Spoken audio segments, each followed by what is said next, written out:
Today we visit the international winner from Narbonne, all birds. It's a 2-year-old cock from the loft from Joseph Liegeois, the Hamois. This 2-year-old cock, smaller type,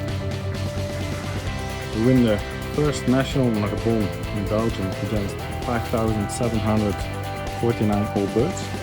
He was the fastest in Belgium against 11,762 pigeons, and he was also the winner of international level against 26,149 birds.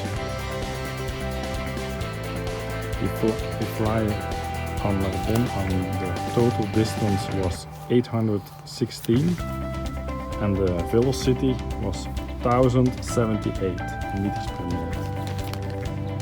Special victory for this old man who is 86 years old.